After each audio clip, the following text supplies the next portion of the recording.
The first time I heard 1.5 million, it wasn't from a banker. It was from my brother, hijacking the mic at his graduation, telling hundreds of people I would wire him the money from my trust. He didn't know that trust came with a buried weapon. When I said no into that mic, I thought I was just protecting my savings. I didn't realize I was about to blow up our parents' empire and discover my whole childhood was built on a crime. My name is Phoebe Collins. That fact felt small, breakable, something I had to grip like a smooth stone in my palm as the world dissolved into red and white. My first coherent thought was the siren. It was not a sound. It was a physical weight, a high-frequency spike being driven directly through my skull, vibrating behind my eyes until they watered.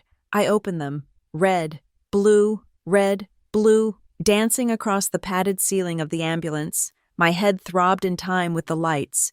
Each pulse was a dull, wet impact, a counter-rhythm to the shriek of the tires on pavement. My graduation gown, the one I had steamed for an hour last night, was stiff. I looked down. The black polyester was darker, tacky with blood. My blood. A voice cut through the morphine haze, tinny and distant. Someone was talking. Maybe a paramedic, maybe a ghost. She fell off the stage. Another voice, younger, frantic. He shoved her. Her brother shoved her. I got it on video. Man, I got the whole thing. The words floated, disconnected from meaning. Brother, video, shoved. I tried to turn my head, and a bolt of white-hot pain shot from my temple down to my collarbone. I gasped, which was a mistake. A sharper, more intimate pain flared in my chest, as if a rib had cracked and was now puncturing my lung. I squeezed my eyes shut, and the scene replayed itself on the back of my eyelids. A jerky, silent film. The microphone, toppling end over end, hitting the stage with a heavy, hollow thud. Hundreds of faces in the crowd, a sea of open mouths, frozen in a collective gasp. My brother Mason's face, contorted, purple with a rage I had never seen. And then the sharp, sudden shout, echoing across the stadium speakers just before they cut out. "Call 911!" That shout echoed in my head now, mingling with the siren, until I could not tell which was memory and which was the ambulance. I was drowning in the sound, letting the morphine pull me back under.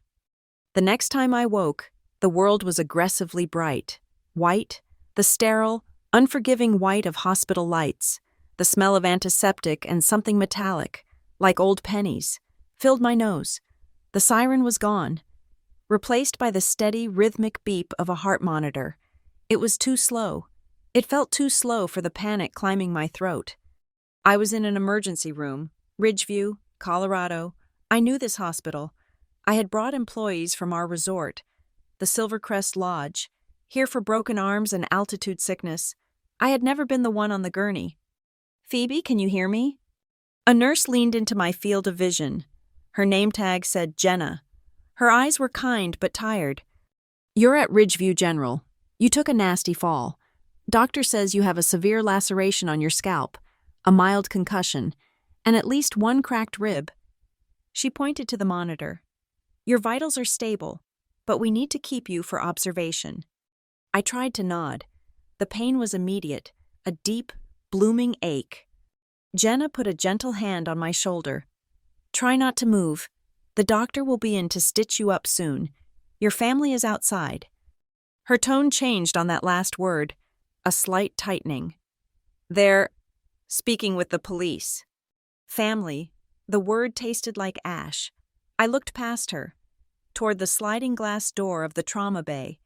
It was fogged at the edges, but through the clear center, I could see them. It was not a conversation, it was a performance. My father, Charles Collins, stood with his back to me, his shoulders set in the expensive cut of his suit. He was using his reasonable businessman hands, chopping the air, explaining, minimizing. I could read his lips even from here. A family accident. Overexcited. Graduation high spirits. He was trying to charm the officer, to handle this like a disgruntled hotel guest. My mother, Renee Collins, was a few feet away, her back against the wall, She was crying, dabbing at her perfect makeup with a tissue, but her other hand, the one hidden from the officer, held her phone to her ear. She was talking, her expression not grieving, but furious, damage control. She was not calling relatives. She was calling the resort's PR team, maybe our lawyers. She was protecting the brand. A second police officer, a woman with a weary face, stepped up to the nurse's station just outside my door. She spoke to Jenna, her voice low but caring. The video is everywhere. TikTok, Twitter, already has over 1 million views. We've got dozens of witnesses saying he assaulted her. There's more than enough to open an investigation. Jenna, my nurse, nodded grimly. She looked back at me, her professional kindness warring with something that looked like pity. I hated it. The glass door slid open, but it was not my parents. My father had seen the nurse speaking to the officer and was now striding over, his face thunderous, ready to demand and deploy his influence. But a smaller, faster woman slipped in front of him, blocking his path into my room. She was dressed in a simple cardigan and slacks, holding a tablet. Her name tag read, Marisol Vega, hospital social worker. Mr. and Mrs. Collins? I'm Marisol. I need to speak with Phoebe alone for a few minutes before you go in. It's hospital policy. Policy? Charles started, his voice a low boom. That is my daughter. We are her parents. We need to sign insurance papers. All of that can wait, sir, Marisol said, her voice impossibly calm against his bluster. I'll be right out. She slid the door shut, locking it, leaving my father sputtering in the hallway. Marisol turned to me. The sudden quiet in the room was deafening, broken only by the steady beep of the monitor. Phoebe, she said, her voice soft. My job here is to manage cases involving family conflict. That includes domestic violence. I flinched. The term felt wrong, too clinical, too severe for a brother, a spoiled golden boy. Marisol's eyes held mine. The police have told me what they saw on the video. Your parents are calling it an accident. The witnesses are calling it an assault. Before I let your family in here, I need to ask you, and I need you to be honest. Do you feel safe seeing them right now? Safe?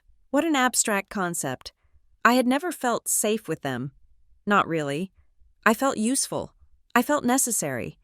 I felt like the load-bearing wall of the entire Silvercrest Lodge. But safe? Safe was for guests. Safe was for Mason. I hesitated. The truth felt too large and too dangerous to say out loud. If I said no, what would happen?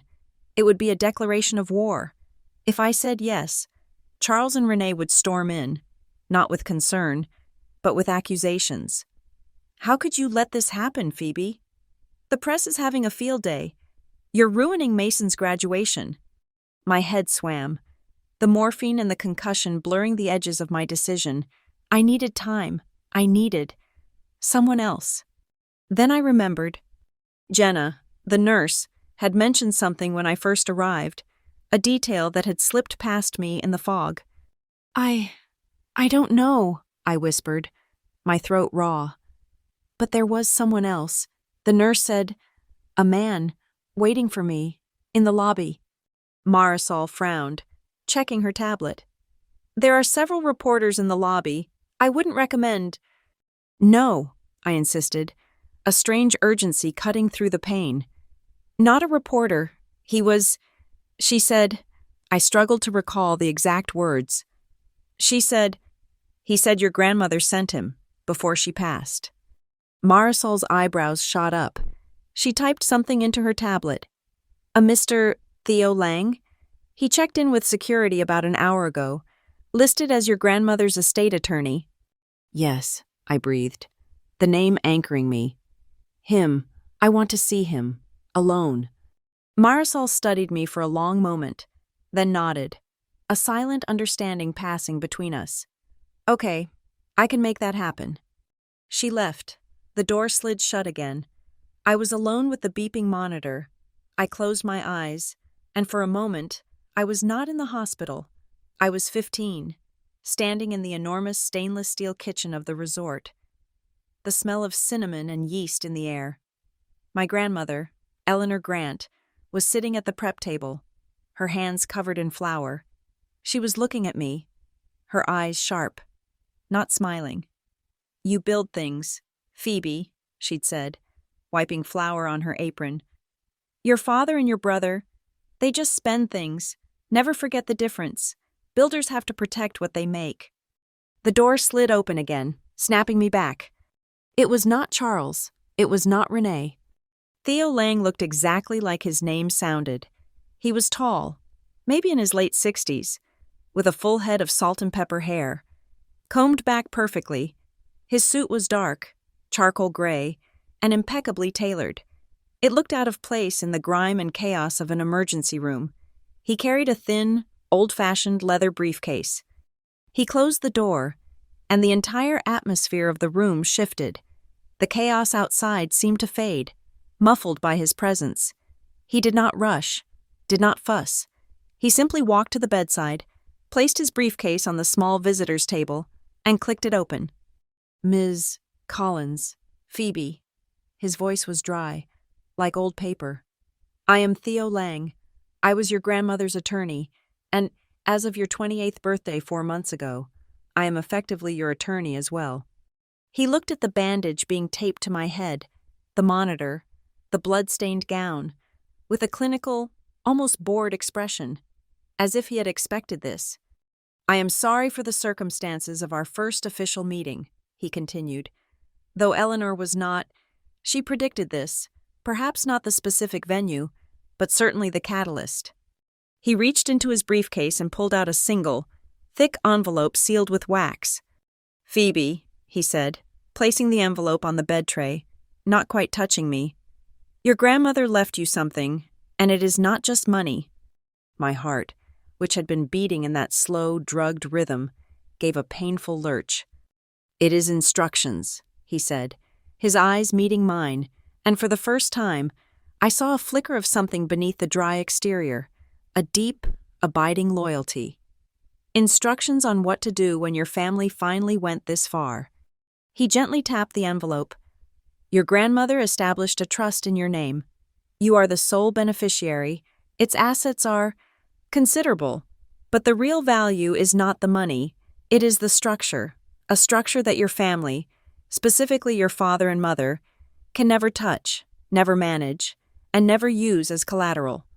He paused, letting the words sink in. The beeping of the monitor seemed to grow louder. "Eleanor was very specific," Theo said. "She foresaw a day when your family would stop seeing you as a daughter and start seeing you as a resource to be plundered. She called it the coercion clause, your public refusal, followed by a violent, physical attempt to intimidate you, all in front of over 500 witnesses and now, apparently, the entire internet." He gestured to the hallway, where I could hear my father's voice rising in anger again. "Tonight," Theo Lang said, his voice dropping to a quiet, definitive statement, "was the night everything your grandmother predicted began. The trust is now fully activated, and this envelope contains the first weapon she forged for you." I stared at the thick cream-colored envelope. My head was splitting open. My ribs were on fire, and the morphine was trying to pull me under. But beneath the pain, a new feeling was surfacing. It was cold, sharp, and terrifying. I realized, with a sudden sickening clarity, that the shove on the stage was not just a burst of Mason's spoiled temper. It was not an accident. It was a trigger, and I had just pulled it. The morphine fog in the hospital room dissolves, and the white walls bleed into the heavy timbered architecture of my childhood. I am not in Phoenix. I am home. Home was not a house. Home was the Silver Crest Lodge, a sprawling, cathedral-like structure of dark wood and river stone, perched on a mountain ledge overlooking miles of pine forest and a lake that froze into a perfect mirror every winter. Other children had backyards. I had 3,000 acres of ski runs, hiking trails, and aspen groves. Other children had playrooms. I had the grand lobby, with its 30-foot fireplace and vaulted ceilings, where the smell of wood smoke and expensive perfume always lingered. But the resort was not a playground. It was apparent, and it was a much more demanding one than Charles and Renee Collins. I learned to work before I learned to drive. By the time I was 11 years old, I was not playing video games or going to sleepovers. I was standing on a wooden stool behind the polished marble of the front desk, my small fingers navigating the reservation system. I printed invoices for corporate retreats. I handled check-ins for families from Texas and California, smiling my "Welcome to Silvercrest" smile until my cheeks ached. More than anything, I learned to apologize. I apologized for the hot water in the West Wing running cold. I apologized for the ski lift being closed due to high winds. I apologized for mistakes made by adults who were paid a salary, while I was paid in the vague currency of family duty. My father, Charles, was not a presence in my life. He was an eye. His office was a dark room behind the main kitchen, lined wall to wall with security monitors. He watched everything. He watched the valets park cars, the chefs plate food, the housekeepers fold towels. He preferred the silent, flickering feed of the cameras to asking me how my day was. I knew this because his only praise was delivered in the third person. I would overhear him talking to the general manager. "Phoebe is very reliable. Have her cover the night audit." He never once looked me in the eye and said, "Good job, kid." Reliability was my function. I was a piece of essential infrastructure, like the main boiler or the industrial laundry. Mason, my brother, was not infrastructure. He was the ornamental fountain in the courtyard. He was the one everything was built to impress. While I had a small, windowless room next to the thrumming, bleach-scented laundry room, Mason had a junior suite on the third floor. His room had a balcony, a king-sized bed, and a sweeping view of the lake. While I wore second-hand ski gear from the rental shops Lost and Found, Mason got a brand-new snowboard every single winter, his old one tossed in a storage closet with last year's brochures. He was the prince of this mountain kingdom, and I was the stable hand. I learned to save my own money early. It was the only thing that was truly mine. At 14, I was a ghost in the resort. I worked the late-night concierge shift, ran room service trays for tips, and collected the holiday bonus checks the staff union insisted I receive. I hoarded every dollar. I kept it in a locked cash box under my narrow bed, counting it weekly, dreaming of a single purchase, a used laptop for school. The machine at the front desk was too locked down, and my parents saw no reason for me to have my own. After 6 months, I had enough. I bought a scratched-up 3-year-old Dell from a graduating bellhop. It was the most beautiful thing I had ever owned. I kept it hidden in my closet. 2 weeks later, I came home from school to find my mother, Renee, in my room. The laptop was on my bed, open. "Oh, sweetheart, thank God," she'd said, not looking up, her fingers clicking on the keypad. "Mason's car repair is more than we thought. I just needed to transfer some funds. I'll pay you back, of course." She used my laptop, my saved money, to pay for the dent Mason had put in his convertible. She called it borrowing. I never saw the laptop or the money again. The disparity was not subtle. It was policy. The day Mason turned 16, the entire lobby was shut down for a private party. Charles stood by the grand fireplace and made a speech about the future of the Collins legacy. Then he presented Mason with the keys to a brand new Jeep Wrangler, cherry red, parked right on the flagstone patio. "An investment in the future," Charles had boomed, and everyone applauded. I stood in the back, near the coat check, still in my school uniform. Later that afternoon, I watched from the front desk window as my mother met Mason by his new Jeep. She slipped a thick envelope of cash into his hand. "This is for your gas fund," I heard her whisper, kissing his cheek. The next morning, I walked 2 miles across the frozen, wind-whipped parking lots and down the icy service road to catch the public bus to school. I buried myself in that schoolwork. I was good at it. I was good at math, at systems, at the logic of numbers that, unlike my family, could not lie. I paid for my own online advanced placement classes with money I skimmed from my food budget. I built a world for myself inside spreadsheets and textbooks. But when I mentioned my plan to apply to college, to study finance, My father waved his hand dismissively, his eyes on the security monitor showing the bar. "You do good work here. Phoebe," he said, as if that settled it. "The family needs reliable people. We can't have strangers handling the books." For Mason, it was different. College was not a discussion. It was a coronation. He was sent to a prestigious private business school in Arizona, and every tuition bill, every housing fee, every expense for his fraternity was paid with the family's favorite mantra, repeated at dinner like a prayer: family invests in family. What this really meant was that I worked more. I took on extra night audit shifts to cover the cash flow shortages. I managed the restaurant's books, trimming food costs by tiny percentages, just to make sure the check to Mason's school would clear. I was the silent, unacknowledged investor in his future. Family dinners were my least favorite part of the job. They were never held in our private apartment. We always ate in the resort's main restaurant, the Overlook, at the best table by the window. They were not meals. They were showcases. Mason, home for the holidays, would hold court, spinning grand ideas for apps, for experiences, for the future. "He's the genius in the family," my mother would say to the restaurant manager, loud enough for other diners to hear. Charles would nod, sipping his scotch. "The visionary." I sat there, my notepad next to my plate, jotting down staffing issues for the weekend, noting that Table 7 had complained about the halibut, and calculating the night's food and beverage totals in my head. I was leveraging a family meal as a free work meeting because it was the only way I could stomach being there. It was the only way I could justify the cost of the food I was eating. The day I turned 18, I walked down to Ridgeview and opened my own bank account, one my parents could not access, and I got a second job. I started as a part-time analyst assistant at Northline Advisory, a small, quiet wealth management firm in town. I told my parents it was an unpaid internship for school credit.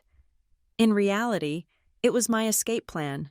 I filed, I ran numbers, I learned the architecture of corporate shells, trusts, and tax shelters. I was good at it. They started paying me within 3 months. And it was there, in the quiet, beige offices of Northline, that I started to understand the truth. The firm did not handle my family's main accounts, but their reach in a small town was long. I saw balance sheets. I saw loan applications for other businesses that listed Silvercrest Lodge as collateral. I saw the numbers that my father kept hidden. The Collins family was not rich in the way they claimed. The resort, while impressive, was leveraged to its dying breath. It was a beautiful, hollow shell. The thing keeping it all afloat was a strange, steady line item I found buried in the collateral reports. Eleanor Systems royalties, a significant 6-figure stream of cash that flowed in every quarter. Completely separate from the resort's revenue, it was old money, software money, from something my grandmother had built decades ago. And I saw where that money was going. Not into the resort, not into paying down the debt. It was being funneled, routed through a holding company, and then disappearing. The family was not just broke. They were using the resort to hide something. And I, the reliable one, the girl who handled the night audits and covered the shortfalls, was the one cleaning up the mess, day after day, without even knowing the crime. Mason's acceptance into the business school in Phoenix was not just a family milestone, it was a branding event. The Silvercrest Lodge's official Instagram account, which I ran in my spare time, was suddenly flooded with professionally shot photos of Mason looking pensive on the sun-drenched campus. My mother, Renee, personally dictated the captions, insisting on the same hashtag every time: Collins Legacy. It felt less like a celebration and more like the launch of a new product. The bills followed almost immediately. The tuition for a private, out-of-state business school was one thing. The associated lifestyle costs were another. The exclusive dorm, the mandatory networking trips, the fees for entrepreneurial seminars. It was a financial hemorrhage. The resort, already leveraged to the hilt to maintain its facade of luxury, simply did not have that kind of liquid cash. I was in the cramped, windowless accounting office behind the main kitchen, deep in the quarterly payroll taxes, when my mother drifted in. She did not knock. She simply materialized, trailing a cloud of expensive perfume and quiet panic. Phoebe, darling, she began. The darling was always a prelude to an invoice. We've just hit a minor cash flow snag. That unseasonable blizzard in April really set us back. I kept my eyes on the spreadsheet. Bookings were up 9% in April, I said, my voice flat. We overcharged for the inconvenience. She waved her hand, dismissing the fact as an irrelevant detail. It's just timing. Sweetheart, Mason's housing deposit and tuition installment are due on the same day, this Friday. It's terribly inconvenient. Her eyes scanned my desk, landing on the two neat stacks of paperwork. One pile for the lodge, the other for my analyst job at Northline Advisory. You're doing so wonderfully at that little firm, and you're still managing all of this. She gestured vaguely at the stacks of resort invoices. With 2 jobs, you must be saving a fortune. It was not a compliment. It was an appraisal. Your brother needs a little help.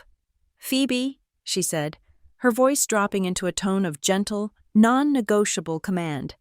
You know our motto, family invests in family. Helping meant that later that night, I logged into my own bank account, the one I had opened at 18, the one my parents did not have access to, the one that held every dollar I had painstakingly earned at Northline, every tip I had pocketed from the concierge desk, every overtime hour from the night audit. It was my graduate school fund. It was my Escape the Mountain fund.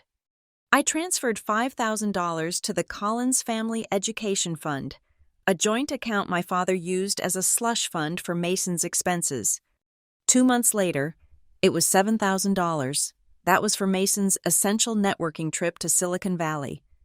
Before Christmas, it was another $4,000 for spring semester materials and lab fees. I watched, transaction by transaction, as my future was liquidated to finance his. The money disappeared into the fund, and from there, it was wired to Arizona.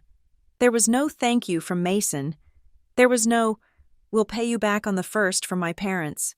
It was an expected tithe, an offering laid at the altar of the golden boy. I was no longer a daughter. I was the silent, reliable ATM sister.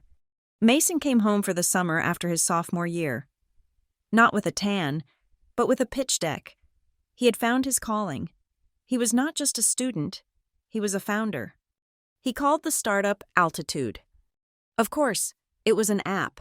It was a synergistic digital retreat platform, combining bespoke virtual reality wellness experiences with curated bookings at luxury resorts. And what luxury resort would be the flagship partner? Silvercrest Lodge. My parents were electrified. This was it. This was the payoff. This was the Collins legacy made manifest.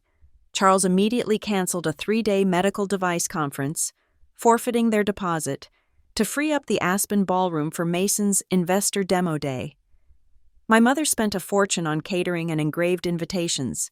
Local bankers, wealthy guests, and a few baffled journalists from the Ridgeview paper were summoned. Mason stood on the stage, wearing a $1,000 hoodie, backlit by a sleek projection of the Altitude logo. He used words like disruption, vertical integration, and mindshare. He was charismatic. I had to give him that. He glowed with the blinding confidence of a man who had never been told no. My son, the visionary, my father whispered to a bank manager, clapping him on the back. I was not in the audience, sipping champagne. I was in the dark, at the small tech booth in the back of the ballroom. I was the one who had spent 3 hours syncing his laptop to the projector. I was the one running a separate, high-speed Wi-Fi hotspot from my own phone because the resort's network was too slow for his live demo. I was the one checking off the RSVPs at the door. The demo was a success. The investors were charmed, but they needed more than a slideshow. They needed a product. I have a dev team in Estonia. They're incredible, Mason explained breathlessly at dinner that night. The family gathered at our usual table in the main restaurant. They can build the MVP, the minimum viable product, in 6 weeks. but they need $30,000 up front to secure the development sprint. A sudden cold silence fell on the table. Charles swirled the wine in his glass. Renee meticulously cut her salmon. $30,000 in cash was simply not possible. The resort was running on credit. Payroll for the housekeeping staff was due next week, and I already knew we were short. Then, as if pulled by the same string, both my parents turned their heads and looked directly at me. There was no discussion, no "Phoebe, do you think you could?" It was a silent, unanimous, obvious conclusion. My mother dabbed her lips with her napkin. "Phoebe, you understand this tech world. You know this is a solid investment. It's for the family's future." My stomach felt like it was full of wet cement. $30,000. It was almost the exact amount I had left. It was my last line of defense, the final remnant of my escape plan. It was 2 years of late nights at Northline, of analyzing other people's secure futures while mine evaporated. I looked at Mason. He was already scrolling through his phone, probably texting his team in Estonia, assuming the money was secured. I looked at my father. His expression was firm, a silent dare. "Don't be difficult, Phoebe." That night, I did not sleep. I sat in my small room, the thrum of the laundry dryers vibrating through the wall. I opened my banking app. I stared at the balance, that beautiful, hard-won number. I thought about saying no. I pictured the ensuing storm, the accusations, the disappointment, the "how could you be so selfish?" My finger hovered over the transfer button. I pressed it. I watched the balance drain to almost nothing, just a few $100s left, a dry well. The next morning, my father caught me in the hall. He put an arm around my shoulder, a gesture so rare it felt abrasive. "Good girl, Phoebe, we're all in this together. When Altitude has its IPO, we will all be set for life." It was a flimsy verbal IOU for the theft of my entire future. The only acknowledgement I got from Mason came 2 days later. He posted a selfie on Instagram, standing in front of a whiteboard covered in marker scrawl. He looked artfully exhausted, the perfect picture of a founder in the grind. The caption read, "Big things are coming, so grateful for my team. Couldn't have done it without my family." He did not tag me. With the first round of funding secured, from me, Mason turned the Silvercrest Lodge into his personal laboratory. He insisted that the front desk staff, my staff, start using the alpha version of his app for VIP bookings. The app was a disaster. It was buggy. It was not secure. It double-booked suites and lost dinner reservations. I was the one who had to fix it. I was the one who stood at the front desk, fielding the rage of a guest from Chicago whose anniversary package had been replaced with a booking for a virtual reality ice-climbing meditation. I spent hours on the phone with our existing reliable reservation software provider, apologizing, trying to undo the damage Mason's code had done to our database. When I brought the list of critical bugs to Mason, he rolled his eyes. "That's just friction. Phoebe, you're too old school. This is what disruption looks like. It's supposed to be messy." When I showed my mother the list of furious guest complaints and threatened 1-star reviews, she turned on me. "Why are you not supporting your brother?" she hissed, pulling me aside near the coat check. "He is under an incredible amount of pressure. The least you could do is make sure the resort side runs smoothly. Stop trying to sabotage him." I was sabotaging him. My attempts to keep the business afloat were not supportive. The resentment was a cold fire in my gut. It drove me back to the accounting office, late at night, long after the last guest had gone to bed. I stopped sleeping. I just worked, fueled by coffee and a growing sense of dread. I was no longer just curious about the Eleanor Systems royalties I'd seen at Northline. I was obsessed. I needed to know where the money was really going. My $30,000 was gone, but the app needed more, always more, and I knew the resort was tapped out. So where was this new money coming from? I pulled the detailed quarterly ledgers. I pulled the bank transfer statements. I stayed up all night, tracing the flow of every dollar. And then I saw it. A steady portion of the resort's actual revenue, from the bar, the restaurant, the ski lift tickets, was being siphoned off. It was not a huge amount, maybe 10 or 15%, but it was consistent. At the same time, large, erratic payments from the software royalty account were being deposited into the main operations account. The two streams, one earned and one from the royalties, were being mixed, churned. And then, large, clean wire transfers were going out.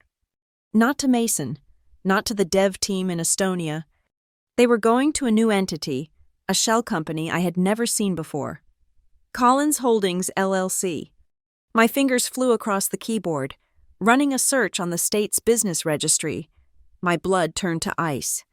Registered agents, Charles Collins, Renee Collins. They had created a washer. They were mixing legitimate resort revenue with the royalty funds. Funds I was starting to suspect they had no right to be treating as their personal income. They were blending it, obscuring its origin. And the final step? Collins Holdings LLC was making regular, five-figure seed investments into Altitude. I pushed back from the desk, my breath catching in my throat. The entire grotesque picture snapped into focus. They were not just bleeding me dry. My savings were just a convenient appetizer. They were systematically draining the resort and misappropriating my grandmother's legacy to illegally fund Mason's startup. Mason, the visionary, knew nothing. He just knew Mom and Dad were making it happen, that they believed in his vision. The true sickening horror landed in my stomach. I was the one who ran the night audits. I was the one who reconciled the books. I was the one who signed off on the quarterly financial reports for the bank. My signature was on the bottom of every page. My initials were on the wire transfer authorizations. If anyone, an auditor, the bank, the IRS, or the true owners of that royalty money, ever decided to pull this thread, it would not be Charles, the charming patriarch, or Renee, the grieving wife. It would not be Mason, the innocent boy genius. It would be me, Phoebe, the reliable one, the one who lived in the accounting office. They had not just made me the family ATM, they had made me the mule, and I was the only one who had left a perfect, incriminating paper trail. The panic from my discovery in the resort's accounting office had not subsided. It had frozen into a cold, hard dread that sat in my stomach. I had driven to my second job at Northline Advisory in a daze, my mind replaying the loop of wire transfers, the shell company, my own signature on the reports. I was the mule. I was the fall guy. It was late, well past 10 at night. The office was silent, the beige walls of my cubicle seeming to close in. I was just staring at my monitor, running fictitious numbers, trying to calculate how many years of prison I might face for my father's fraud. My hands were shaking. I was supposed to be working on a client's portfolio, but all I could see was my own financial ruin. That was when the email notification chimed. It was a sound I barely registered, just another piece of late-night office noise. But the sender address caught my eye.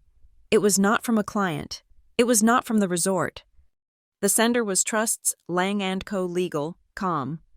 My heart gave a single, hard thump against my ribs. Lang.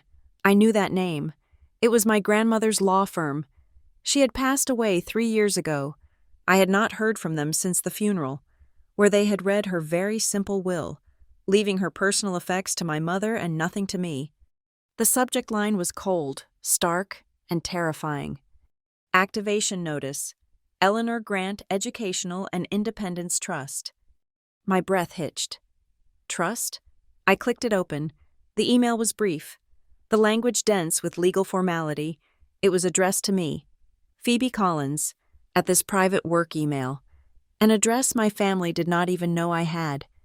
Dear Ms. Collins, pursuant to the articles of the aforementioned irrevocable trust, we are hereby notifying you that the primary conditions for activation have been met as of your 28th birthday. Please find the attached summary of trust assets, governance stipulations, and activation protocols. There was one attachment, a password-protected PDF. The email contained a simple, temporary password. My fingers fumbled on the keyboard. I typed in the string of letters and numbers.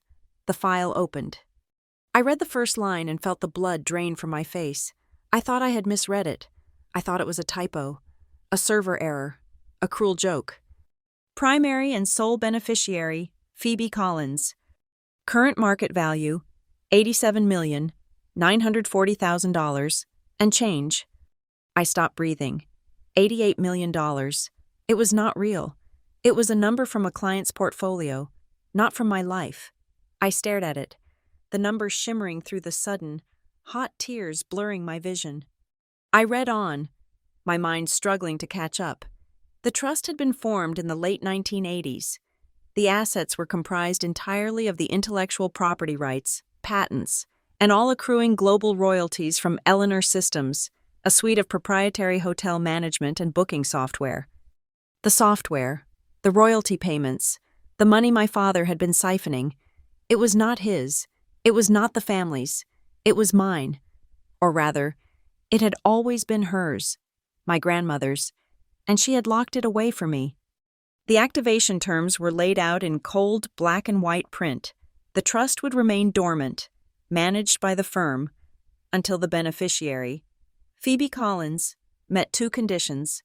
First, she must reach the age of 28. I had turned 28 4 months ago. Second, she must provide documented proof of at least 4 consecutive years of financial independence, defined as earning a living wage, paying for her own housing, and receiving no substantial monetary support or subsidy from the Collins family. A bitter, hysterical laugh almost escaped my lips. I had met the second condition without even knowing it existed.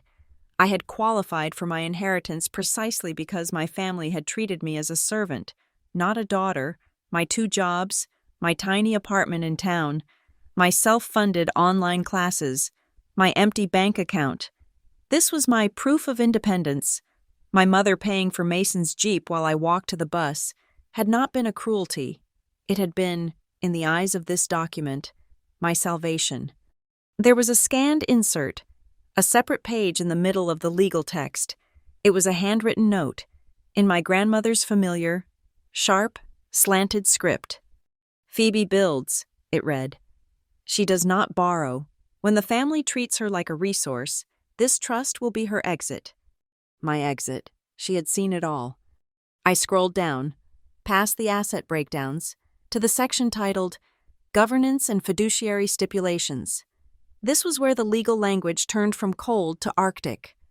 Per the explicit and non-negotiable terms set forth by the grantor, Eleanor Grant, the following individuals are permanently and irrevocably barred from acting in any capacity as co-trustee, manager, signatory, or consultant: Charles Collins, son, Renee Collins, daughter-in-law, and Mason Collins, grandson.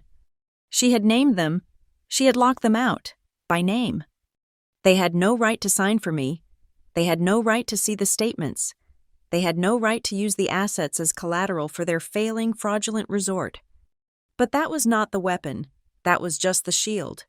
The weapon was buried deeper, in a subsection titled Clause 12B, Coercion and Duress Protocols. My eyes scanned the dense paragraph.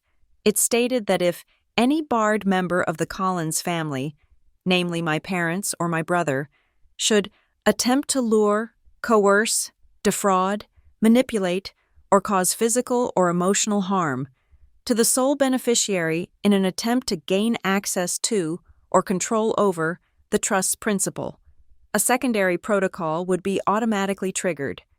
This protocol, the release of all sealed documents held in escrow by the firm, including but not limited to original software contracts, all historical royalty statements, and grantors' private ledgers detailing financial malfeasance, directly to the Federal Bureau of Investigation and the Internal Revenue Service's Criminal Investigation Division.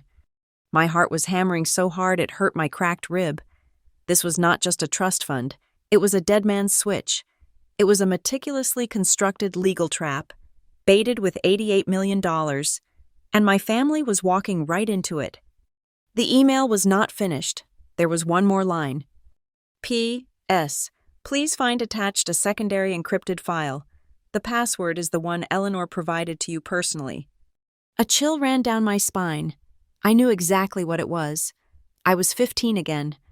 Standing in the resort kitchen, the smell of cinnamon and sugar in the air, my grandmother and I were making her famous cookies, the ones she only made for me.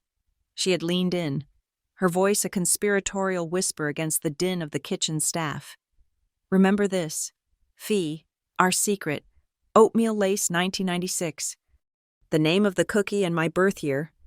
My fingers, slick with sweat, typed the password into the prompt. Oatmeal lace 1996. The file opened. It was not a legal document. It was her war room. For decades, my grandmother had been keeping a second set of books. There were scanned copies of the original licensing agreements for her software, and then there were the amended versions, the ones I recognized from the resort's files, with my father's forged, clumsy signature added, redirecting a percentage of the royalties to his management company. There were spreadsheets, built by her own hand, tracking every single dollar that had been diverted. She had traced the money from her account to his, from his to the Collins Holdings shell, and from there to his failed investments, his luxury cars, my mother's jewelry. She had watched him do it, for years. She had documented every instance of him borrowing from the resort to cover his personal losses. She had notes on how he was using the resort itself as collateral against royalty payments he had not even received. A classic case of leveraging a fraudulent asset. I was looking at a complete, undeniable, prepackaged federal case for wire fraud, embezzlement, and tax evasion, compiled by the victim herself. And then, at the bottom, one last scanned note. Her sloping, angry handwriting filled the page. "If you're reading this, Fee, they finally decided you're worth more as a checkbook than as a granddaughter. Do not let them break you. Use this. Burn them to the ground." I leaned back, the office chair groaning in the silence. The world had just tilted on its axis. The discovery in the resort's books had made me a victim, a mule. This email made me an executioner. My grandmother had not just left me a fortune, she had left me a choice. She had left me a phalanx of lawyers, a mountain of evidence, and a clear, cold set of instructions. For the first time since I was a child, hiding in the resort kitchen with a warm cookie, I did not feel alone. I felt protected. I felt armed. I was staring at the email, at my grandmother's words, when my phone, sitting on the desk, buzzed. The screen lit up. A text message from my mother. I already knew what it would be. The timing was too perfect. They had been notified. The firm must have sent a separate, legally required notice to them, informing them that the trust was active and that I was the sole beneficiary, the little windfall my father would mention. The text was short, imperious, and completely unaware of the minefield it was tap dancing through. "Tomorrow night, family meeting at the conference room. We need to organize the trust before Mason's graduation. Don't be dramatic." The family meeting was not held in the warm, wood-paneled apartment we kept on the resort's top floor. It was not at a dinner table, or even in my father's office. They chose the Aspen Hall. It was our largest and coldest conference room, a cavernous space of dark wood, antler chandeliers, and a single, monstrous mahogany table that could seat 40. It was a room designed for hostile corporate negotiations and joyless board meetings. I knew its acoustics well. I had served coffee and water to hundreds of executives in this room, silently weaving between their chairs while they discussed mergers and acquisitions. They were waiting for me. My father, Charles, sat at the head of the immense table. My mother, Renee, was at his right hand. My brother, Mason, was slouched to his left. They had dimmed the chandeliers, leaving only the harsh, modern spotlights on, illuminating the center of the table. It felt less like a meeting and more like an interrogation. I stopped just inside the doorway. The air smelled of industrial carpet cleaner and the faint, bitter scent of an empty coffee urn. In front of my father was a thick, leather-bound folder. In front of the empty chair to his left, my designated seat, my mother had placed a single object, a heavy black and gold fountain pen. It was laid perfectly perpendicular to the edge of the table. a baited trap. Mason, in his obligatory startup hoodie, was the only one who seemed relaxed. He was scrolling through his phone, his face bathed in a pale blue light, but his attention was not really on the screen. Every few seconds, his eyes darted up to the massive, built-in projection screen behind my father. It was on. It displayed a single, static image, the sleek, minimalist logo for his company, Altitude, and a line of text beneath it. Seed round objective, $2 million. "Phoebe, you're late," Charles's voice boomed, too loud for the empty room. He did not look up from the folder. "Sit down. We have family business to discuss." I remained by the door. "I'm fine here." He looked up, his patience already wearing thin. He despised being disobeyed. I said, "Sit down. This is important." "I can hear you." A muscle in his jaw twitched. He opened the folder. "We were notified today of your little windfall.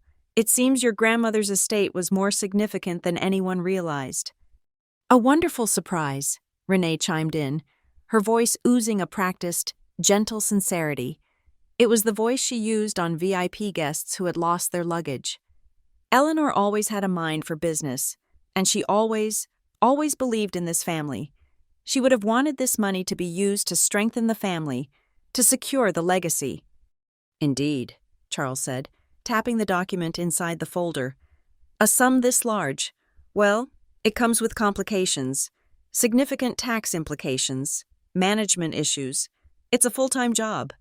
Phoebe, one you are not equipped to handle." "No one is trying to take anything from you, sweetheart," Renee added quickly, leaning forward. "We just want to protect you, protect the asset. Your father has graciously offered to handle the complicated parts. He's spoken with our attorneys, and they've drafted a simple management agreement." He slid the folder down the polished, reflective wood. It glided like a puck on ice, stopping perfectly in front of the empty chair, right next to the waiting pen. "It's just a temporary measure," Charles said. "It gives me signatory authority to roll the assets into our primary holding company. We can shelter it from the taxes, optimize the investments. It's just paperwork. You understand. You work in finance." Before I could answer, Mason let out an impatient sigh. "Can we please skip the legal crap? I have a call with my lead investor at 9. This is wasting my time." He finally locked his phone and tossed it onto the table. It clattered loudly in the silence. Phoebe, here's the deal," he said, speaking to me as if I were a slow intern. "My seed round is set at $2 million. My lead VC in Palo Alto has agreed to match, dollar for dollar. Whatever the family invests, it's a sign of faith."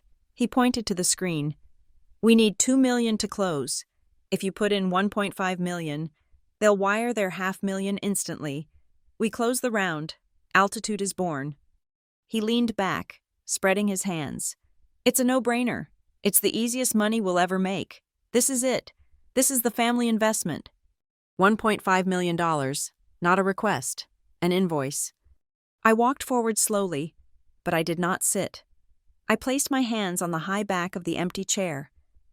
I looked down at the document.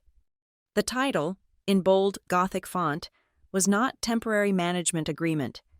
It was Irrevocable General Power of Attorney. It was not temporary. It was not an agreement. It was an abdication. It granted Charles and Renee Collins full, unlimited, and permanent authority to manage, invest, liquidate, leverage as collateral, and withdraw any and all assets held in my name. It was a complete and total surrender. I kept my voice perfectly level. The email I received from Lang & Company was sent to my private work address. It was encrypted. "How did you know about this?" Renee did not miss a beat. "Oh, the lawyers. Sweetheart, they must have CC'd us on the main notification. It's just standard procedure for a family estate." It was a clumsy lie. The trust documents I had read specifically, and by name, barred them from all communication. They had not been CC'd. They had been notified that the trust was active and that I, not they, was the sole beneficiary, and they had been clawing at the walls ever since. I needed to keep them talking. I needed to know how much they were willing to admit. I shrugged off my light jacket. I kept my back to them for a second, a casual movement. As I draped the jacket over the back of the chair, my phone was in the breast pocket. The voice memo app was already open. I pressed the red record button. The screen went dark. But the microphone was active, perfectly positioned, hidden in the dark fabric. I turned back to them. "The asset," I said, "is the royalty stream from Eleanor Systems. The software money?" The change in the room was electric. The air, already cold, became vacuum-sealed. Renee's practiced smile twitched and froze. Mason's breezy confidence vanished. He looked confused, glancing at our father. And Charles, my father's eyes, the eyes I knew from the security monitors, went flat, cold, and assessing. The genial patriarch was gone, replaced by the cornered executive. He had not, in his wildest dreams, imagined I knew that name. "I've been looking at the resort's books," I continued, my voice quiet. "The cash flow, those royalty payments have been complicated. I've seen the transfers into Collins Holdings. Before I sign anything, I need to understand where my grandmother's money has been going for the last 10 years. There was a heavy, suffocating silence. Then my father did something unexpected. He laughed. It was not a sound of humor. It was a short, sharp bark of pure condescension. "Phoebe," he said, shaking his head, as if indulging a child. "You've been playing with spreadsheets at a two-bit advisory firm for a few years, and now you think you understand my business? You think you understand high-level asset management?" He leaned forward, lacing his fingers together on top of the document. "Let me be very clear. We have been handling your grandmother's software money for decades. It is a complex system. We move the money where the family needs it. It protects the resort from creditors. It paid for this room. It paid for Mason's school. It paid for your apartment, your car, your entire life." It was a lie. I had paid for my own apartment, my own car, my own classes, with money I earned, but the admission was what mattered. "We have been handling it," he repeated, jabbing a finger at the table. "It is all one family pot, and right now, the entire contents of that pot need to be directed to Mason. Altitude is the future of this family. It's the future of this resort. We are not letting your sentimental nonsense get in the way." My phone was recording. I had it. The admission. The confirmation of everything my grandmother had documented. I looked down at the POA. I looked at the gleaming, expensive pen. "No," I said. My father's face darkened. "What did you say?" I said no. "I'm not signing this."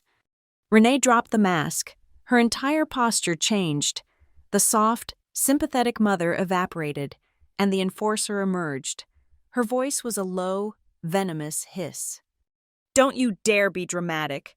Phoebe, don't you dare be selfish.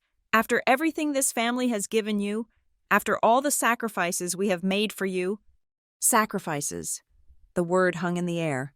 Grotesque. "You live in a building we own," she snapped, ticking off the points on her fingers. "You work at our resort, a job we gave you. You are on our family health insurance plan. If you choose to betray this family," she spat the word like it was poison, "if you choose to hoard this money like some greedy little outsider, then you can consider all of those privileges gone."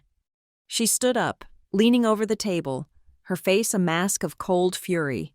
"Sign the paper, or by 9 a.m. tomorrow, you will have no job, you will have no insurance, and you will have 30 days to get your things out of the apartment. You will be cut off. Completely. Do you understand me?"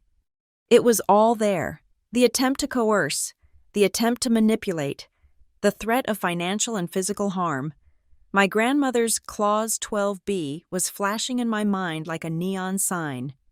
I looked at the three of them. My father, the arrogant fraud, his entire empire built on theft. My mother, his cold accomplice, ready to make me homeless to protect their lie. And Mason, my brother, the golden boy, who was already picking up his phone again, bored with the dramatics, assuming I would cave as I always had. This was not a family. This was a shakedown. I could have ended it right there. I could have pulled the phone from my jacket. I could have told them about the recording. I could have whispered the words Eleanor's ledgers and FBI. But that would have been a private fight. That would have been a negotiation. And they were long past deserving a negotiation. They had built their legacy on a public image, on the Collins legacy. They had ambushed me in this cold, dark room. I would give them their answer in the light, in front of an audience. I took a half step back from the table. Mason's graduation is in 2 days, I said, my voice steady. I'm flying to Phoenix tomorrow. It's a big moment for him, for the family. Charles narrowed his eyes. Suspicious.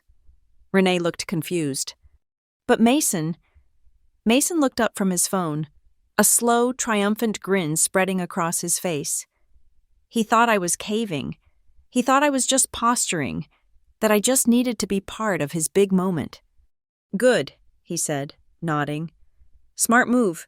Fee, because I'm planning to make an announcement at the ceremony, a big one. It'll be the perfect launch for the funding round. Of course, he was going to ambush me in front of hundreds of people. He was going to put me on the spot and force my hand. I smiled. It was a thin, cold smile. It was the first real smile I had felt in years. I can't wait, I said. I reached for my jacket, carefully, making sure the phone was secure. I slipped it on. I'll see you in Phoenix. I turned and walked out of the Aspen Hall. The sound of the heavy door clicking shut behind me, sealing them inside their cold, dark room. The heat in Phoenix was a physical thing, an oppressive, shimmering blanket pressing down on the rented chairs of the university stadium. Thousands of people fanned themselves with graduation programs. The air smelled of hot plastic, sunblock, and dry, scorched grass. A pair of massive loudspeakers on either side of the stage crackled, the dean's voice a monotonous drone as he read the endless stream of names. My family did not simply attend, they occupied. They had secured the entire front row, center aisle, roped off with a small, obnoxious velvet stanchion. Charles, Renee, and a handful of men in expensive, sweat-dampened suits. Investors Mason had flown in. They were all dressed in a coordinated, blinding palette of crisp white and shimmering gold. It was not graduation attire. It was a branding exercise, a mobile advertisement for the Silvercrest Lodge, the Collins legacy. I sat at the end of their row, a dark punctuation mark in their sea of celebratory white. I wore a simple black shirt, my back straight, my hands clasped so tightly around my handbag that my knuckles were white. Inside that bag, my phone, with the recording from the Aspen Hall, was fully charged. Beside it sat a small, encrypted USB drive containing every file from my grandmother's digital war room. Mason Collins, the dean finally announced. My family erupted. They were on their feet, screaming, whistling. Charles pounded one of the investors on the back. Renee was filming with her phone, blowing kisses. Mason strode across the stage, the picture of the Golden Boy founder. He was wearing his graduation robe open, revealing his Altitude-branded hoodie underneath. He shook the dean's hand, grabbed the diploma, and held it aloft for his cheering section. But he did not walk off the stage. He turned, walked straight to the podium, and, with a cheeky founder's smile, gently took the microphone from the stunned dean's hand. The dean, a man used to decorum, froze, unsure of what to do. Thank you, Dean," Mason said, his voice booming across the stadium, silencing the ambient chatter. The crowd quieted, expecting a brief, emotional thank you.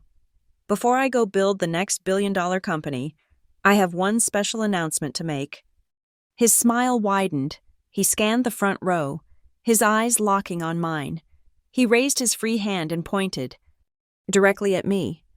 My sister, Phoebe Collins, will be investing $1.5 million from her trust into Altitude. The stadium seemed to suck in all the air. A collective, confused murmur rippled through the thousands of graduates. That, Mason shouted, his voice high and triumphant, is what real family does. A sudden sharp burst of applause came from my row. The investors. They were in on it. They clapped and nodded, looking around, performing their confidence. In the stands, hundreds of phones were suddenly raised, their small red recording lights blinking on. They thought they were capturing a beautiful viral moment of family generosity. It was my father's cue. Charles stood up. He was not just cheering. He reached into the expensive leather briefcase at his feet and pulled out a thick, folded document. The document. The irrevocable power of attorney.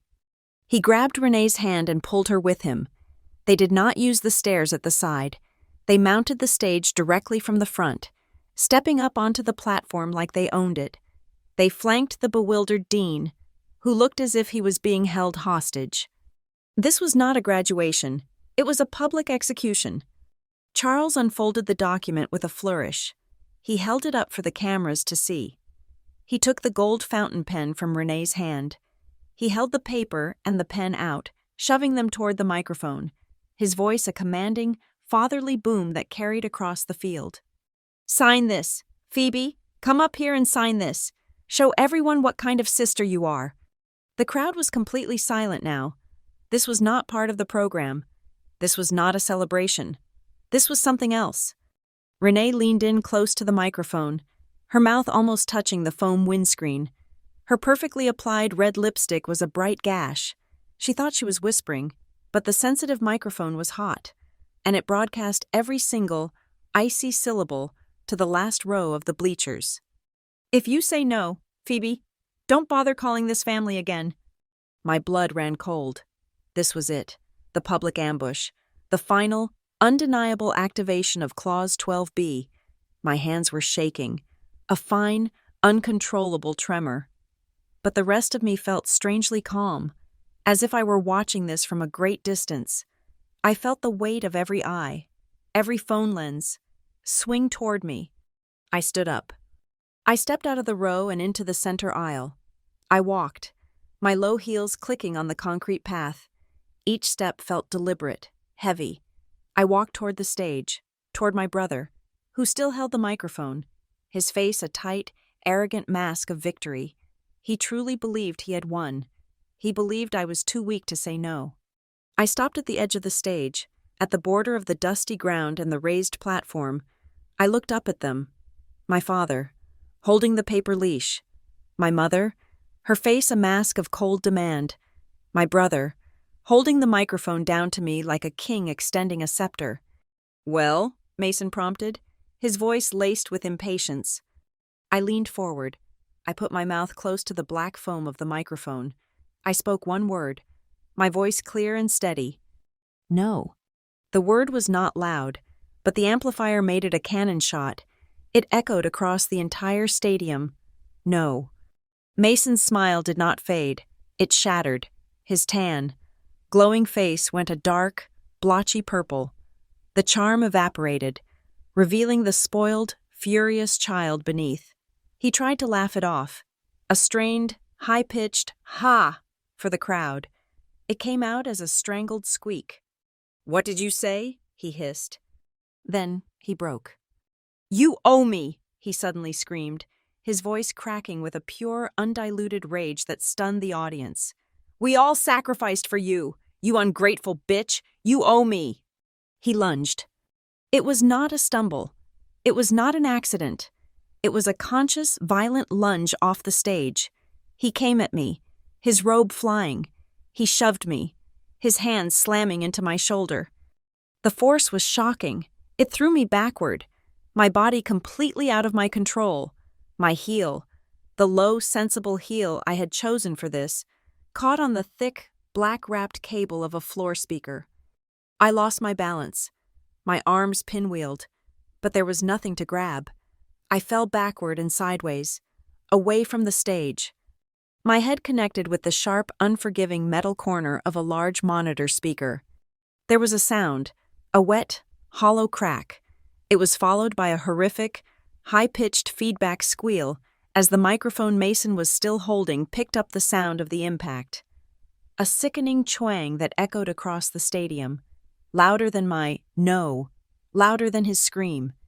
The world went white for a second. Then the screaming started, not from Mason, From the stadium, a high, unified shriek of horror from thousands of people. I was on the hot, dusty ground, the smell of dirt and copper. My vision was swimming. I heard voices, panicked, overlapping, coming from everywhere. Oh my God! He pushed her! Did you see that? Call 911! Call 911! I saw my father, his face a mask of pure, primal panic, grabbing Mason by the arm, trying to pull him back from the edge of the stage. He was yelling, not at me, but at the crowd. It was an accident! She fell! She tripped and fell. It was an accident! I blinked. My vision was blurring, a dark vignette closing in. My temple was wet, blood. But before the world went black, I saw one thing with perfect diamond-sharp clarity. A sea of smartphones, hundreds and hundreds of them, all pointed directly at me, all recording. The world dissolved. The screams faded, replaced by a new, rising shriek. Red, blue, red, blue. The sound of sirens. I woke to the low murmur of a television. The pain in my head was no longer a sharp, siren-driven spike. It was a dull, heavy stone. My ribs ached with every breath. I was in a private room now. The lights mercifully dim, the aggressive beeping of the ER replaced by a softer, rhythmic pulse from a machine by my bed. A flat screen was bolted to the wall opposite me, tuned to a 24-hour news channel. And I was on it. It was not a still photo, it was the video, shot from the side of the stage, slightly below. The quality was sickeningly clear. I saw Mason's face, handsome and tan, contort into a mask of purple, unfamiliar rage. I heard his voice crack as he screamed, "You owe me!" I saw him lunge. I saw my own body, looking small and fragile in my black shirt, thrown backward as if by an invisible wire. I saw the sickeningly awkward angle as my heel caught the cable. I saw my head connect with the black metal corner of the monitor speaker. The on-screen anchor was speaking, her voice crisp and serious. A shocking end to what should have been a celebratory day at Phoenix Business University, as a family dispute over money turns violent. Then the chyron appeared at the bottom of the screen, white text on a stark, blood-red bar. Founder assaults. Sister over trust fund money. My stomach clenched. They had it. Not just the fall, but the reason. Trust fund money, my refusal, my single no, had been heard. The clip played again. Mason lunging, the fall, the sound of the impact, the unified scream from the crowd of thousands. I fumbled for the remote on the tray table, my hand shaking, and the screen went black. A light knock on the door pulled my attention. Marisol Vega, the hospital social worker, slipped into the room.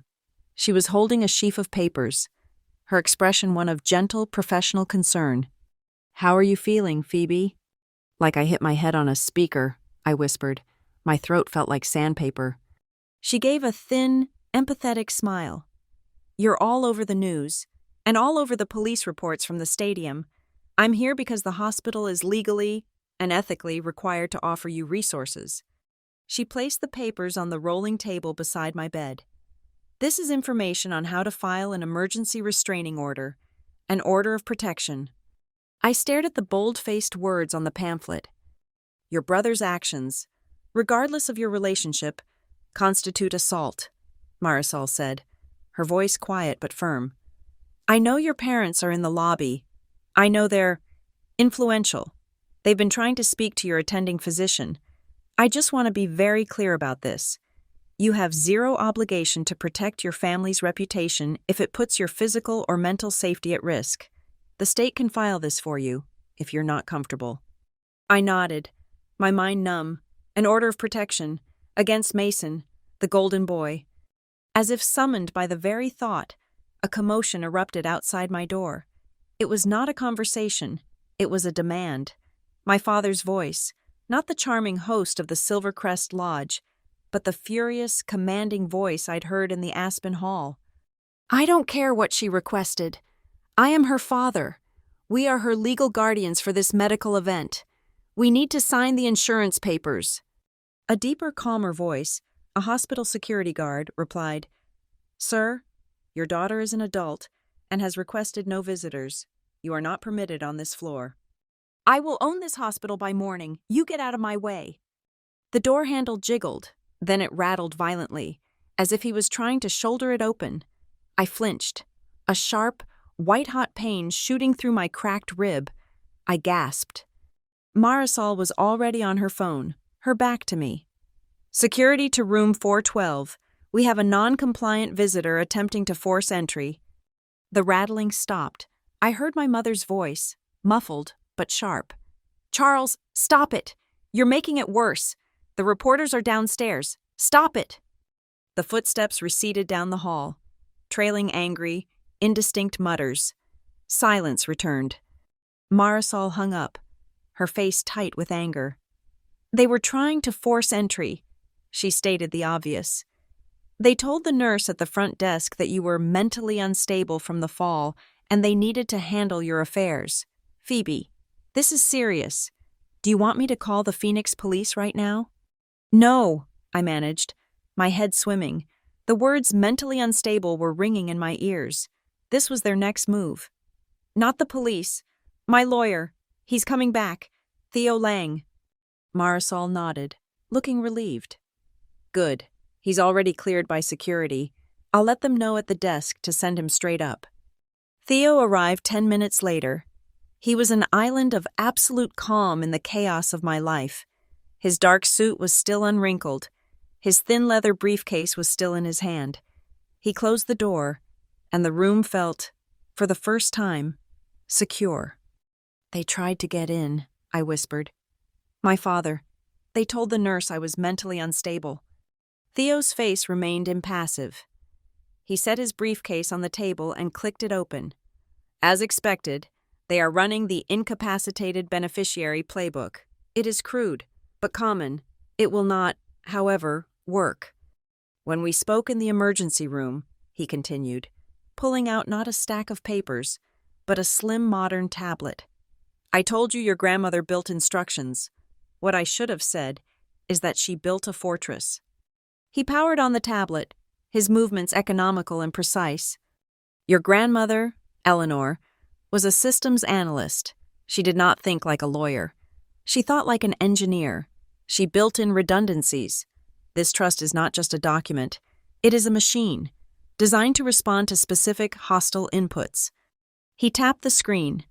"It has anti-forgery protocols, which your father has been violating for 2 decades. It has anti-abuse guardianship protocols, which he just attempted to trigger by claiming you are unstable.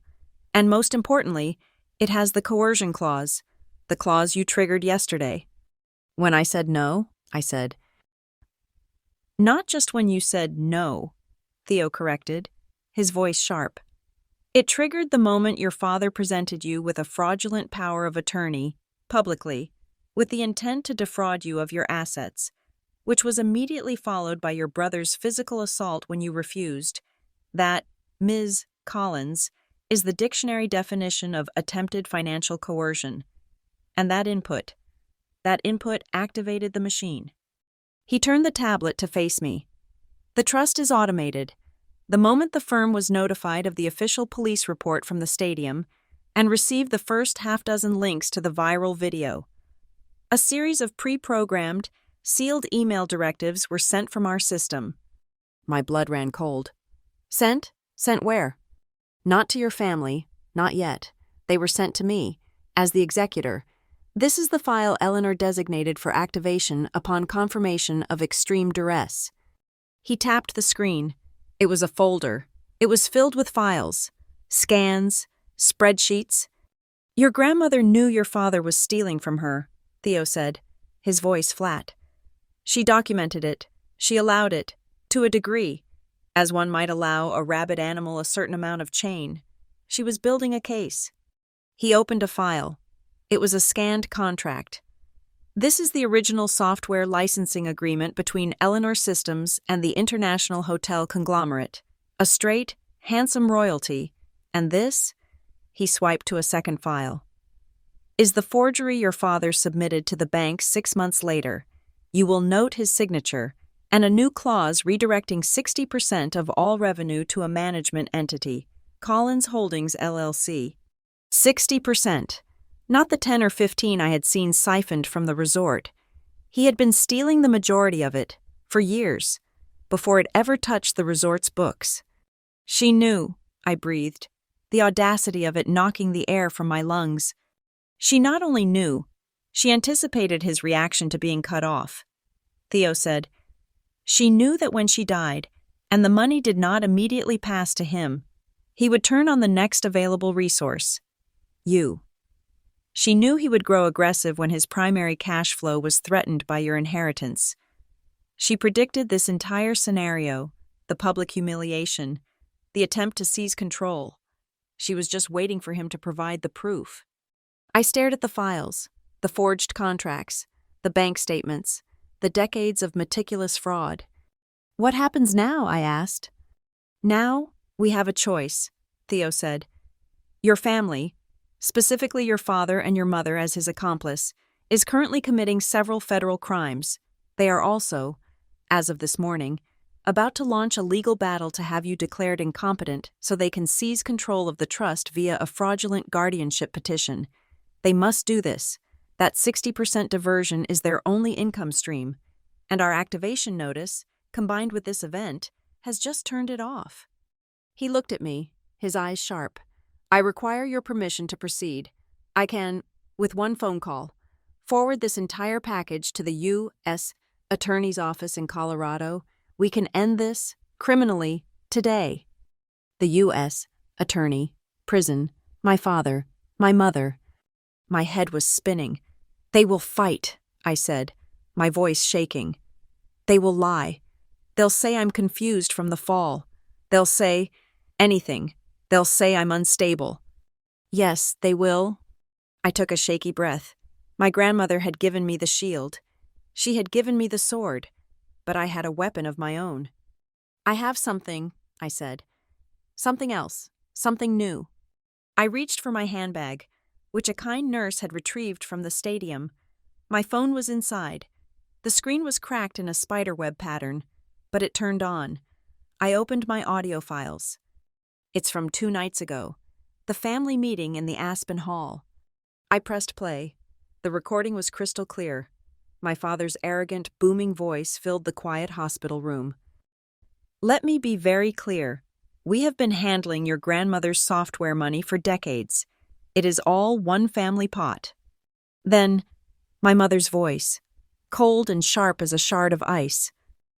If you choose to betray this family, you will have no job, you will have no insurance, and you will have 30 days to get your things out of the apartment. You will be cut off. Completely. I stopped the recording.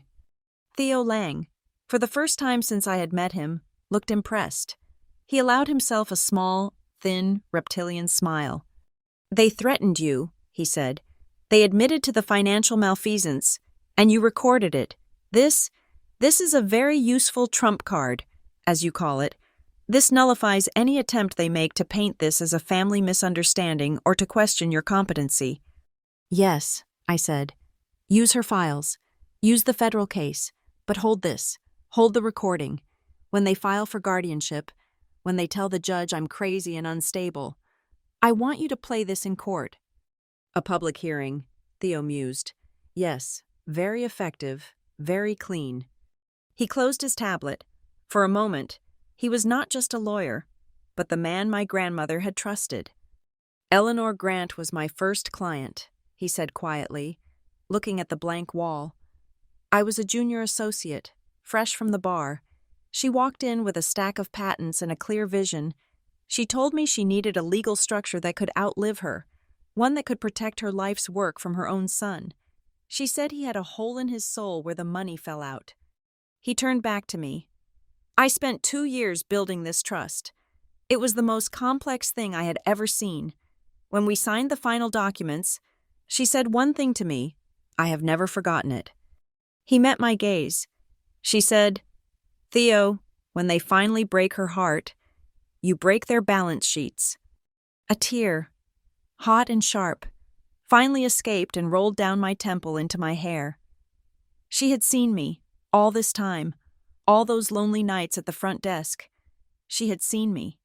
I felt a surge of cold, terrible power. I was not just the mule. I was not the victim. I was the inheritor of Eleanor's fortress. I felt protected. I felt overwhelmed. This was not about $1.5 million. It was not about Mason's stupid app. This was about decades of lies. This was about a criminal conspiracy that I was now at the center of, whether I liked it or not. "Okay," I said, my voice stronger. "Do it. Make the call. Notify the U.S. attorney." Theo nodded. "Very good." He reached back into his briefcase. He pulled out 2 simple, folded documents. "This, then, is the first step," he said.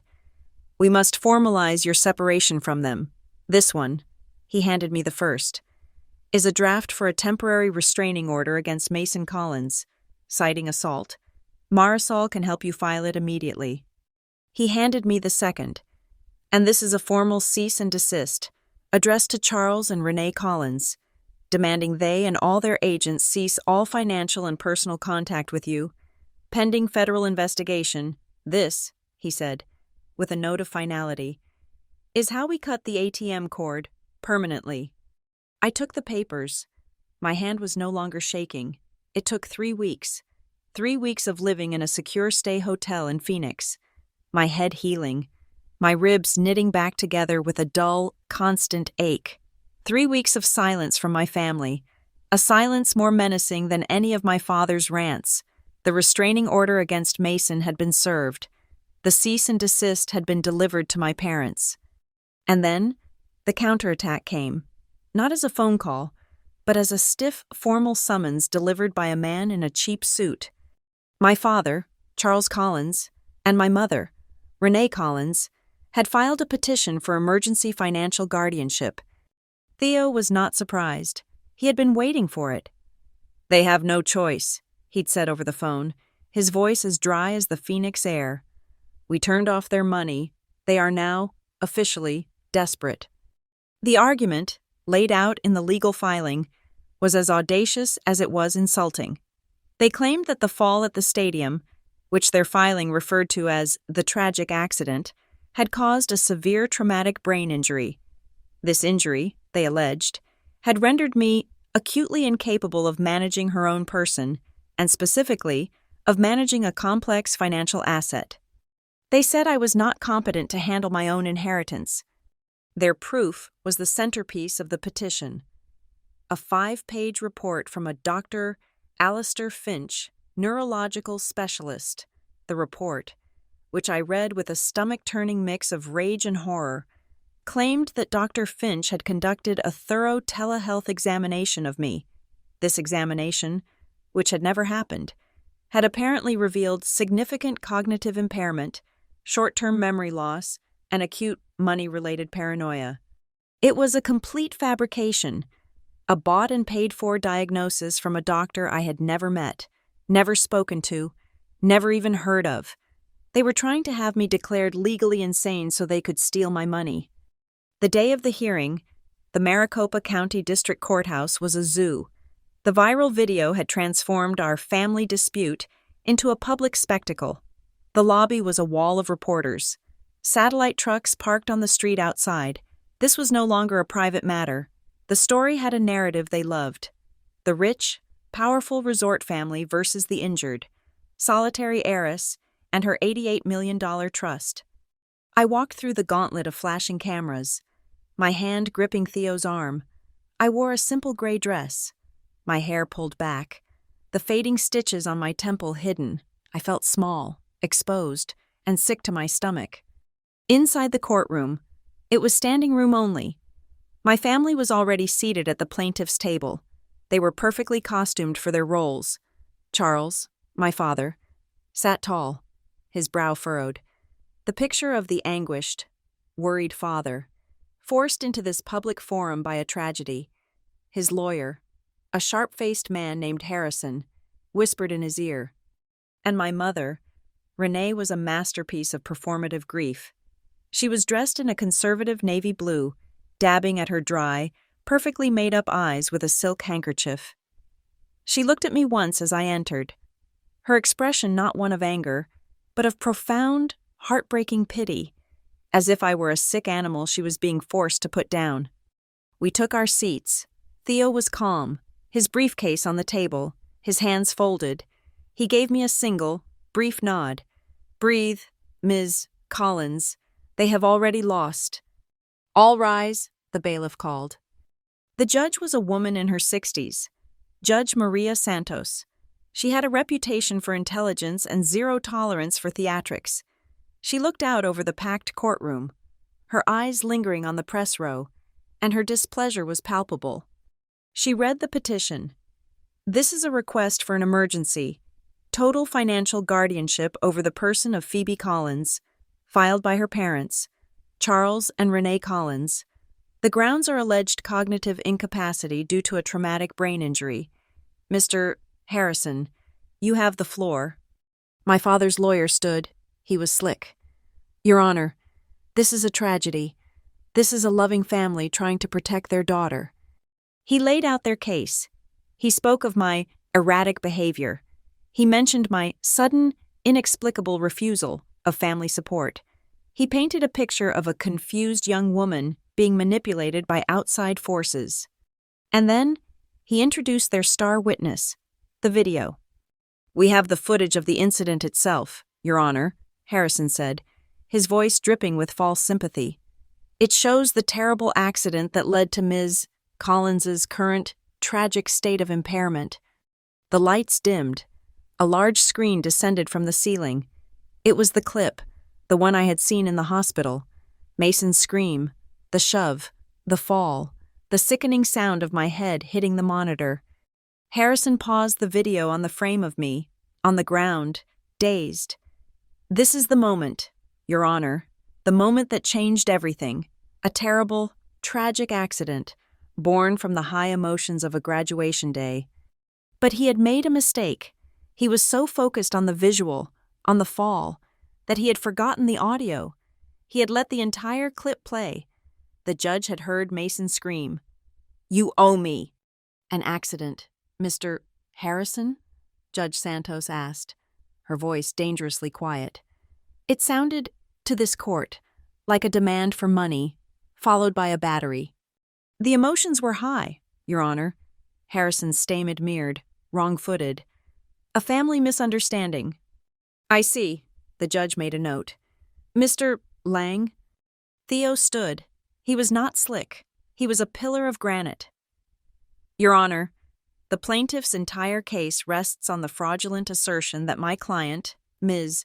Phoebe Collins, is incapable.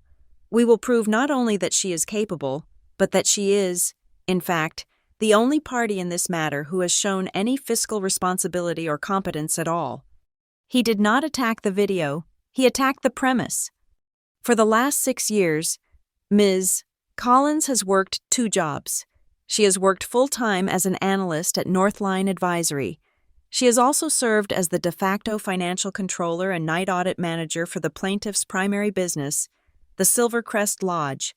She has done this while paying for her own housing, her own car, and her own continuing education. He placed a stack of documents on the judge's bench. These are her employment records, her pay stubs, her tax returns, and most tellingly, performance reviews from the Silvercrest Lodge itself, signed by Mr. Charles Collins, praising her meticulous financial acumen and unwavering reliability. This is not a portrait of an incapable woman, Your Honor. This is a portrait of an exploited employee. My father's face tightened. He had not expected his own words to be used. "As for the video," Theo continued, "Mr. Harrison was kind enough to introduce it, but he has, perhaps, edited it for time. The plaintiffs claim this was a vague, emotional dispute. That is false. It was a targeted, public shakedown for a specific amount of money." Theo looked at the judge. "With the court's permission, I would like to play a different clip, from a different angle, taken by a student in the stands." The judge nodded. The screen lit up again. This was a new video, a wider shot. It started before the shove. It was shaky, but the audio was clear. It captured Mason's entire speech. My sister Phoebe will be investing $1.5 million from her trust into Altitude. That's what real family does. And then, Charles, my father, climbing the stage, holding up a piece of paper. Sign this, Phoebe. Show everyone what kind of sister you are. Theo paused the video. $1.5 million. Your Honor, not a vague family misunderstanding, a public demand for money, followed by an assault when she refused, and the paper Mr. Collins is waving? A power of attorney. This was not an accident. It was an ambush. My mother's face was white. My father looked like he had been struck. And now, Your Honor, Theo said, his voice dropping, we come to the proof of incapacity, the report from Dr. Alistair Finch. We find it curious that a man would file a report claiming acute paranoia in a patient he has never met. Objection, Harrison shouted, jumping to his feet. That's speculation. Is it? Theo asked calmly. He produced another document. This is an affidavit from the hotel where Ms. Collins has been staying for 3 weeks, showing she has not left the premises. This is her phone log, and this is a deposition from Dr. Finch's own receptionist, admitting under oath that Dr. Finch is currently on a fishing trip in Belize and has not conducted a telehealth call in over a month. The courtroom erupted in gasps. The judge banged her gavel. Silence! She stared at Mr. Harrison. You filed a fraudulent medical report in my court? Harrison was speechless. And finally, Your Honor, Theo said, the plaintiffs claim my client is paranoid about her family, that her fear is a delusion. We contend that her fear is not only rational, but fully justified. With the court's permission, I would like to introduce one final piece of evidence. He produced a small digital audio recorder. This is a recording, made by my client, of a meeting she was summoned to by the plaintiffs 2 nights before the incident at the stadium. The meeting's purpose? To force her to sign the very power of attorney you saw in that video. He pressed play. My father's voice, arrogant and booming, filled the courtroom. Let me be very clear. We have been handling your grandmother's software money for decades. And then, my mother's, cold, sharp, and undeniable. If you choose to betray this family, you will have no job, you will have no insurance, and you will have 30 days to get your things out of the apartment. You will be cut off, completely. Theo stopped the recording. The silence in the courtroom was absolute. Every eye was on my parents. Renee had abandoned her handkerchief. Her face was a mask of pure, unadulterated hatred. Judge Santos leaned forward. She was not looking at the lawyers. She was looking directly at my father. Mr. Collins, she said, her voice like chipped ice. This recording mentions handling your mother's software money. I also see a name on these filings. Collins Holdings, LLC. Can you explain to this court the nature of these transfers? Charles was trapped. He looked at his lawyer. He looked at my mother. He was sweating now, his expensive suit suddenly looking too tight. It was tax optimization, Your Honor, he stammered. A standard corporate structure to protect the family assets. Protect them from whom, Mr. Collins? Before he could answer, Theo stepped forward, holding one last file. If I may, Your Honor, we had an independent forensic auditor review the accounts of Collins Holdings, LLC. Based on the ledgers my grandmother, Eleanor Grant, kept, this report, he placed it on her bench, shows that not $1 of that software money ever returned to the resort. It never paid for a family asset. It disappeared into a series of private, high-risk, and entirely failed investments, as well as personal luxury purchases, all in the names of Charles and Renee Collins. The gavel came down, a sharp, deafening crack. This hearing is over, Judge Santos declared, her voice shaking with barely suppressed rage. The petition for guardianship is dismissed, with extreme prejudice. She stood, glaring at my father and his lawyer. This court finds that the plaintiff, Ms. Phoebe Collins, has demonstrated a capacity to understand and protect her rights. That is frankly, far superior to that of the petitioners. Their petition is not just baseless, it is fraudulent. It is an act of profound and malicious financial abuse. She pointed a finger at Charles. And let me be clear, Mr. Collins, Mr.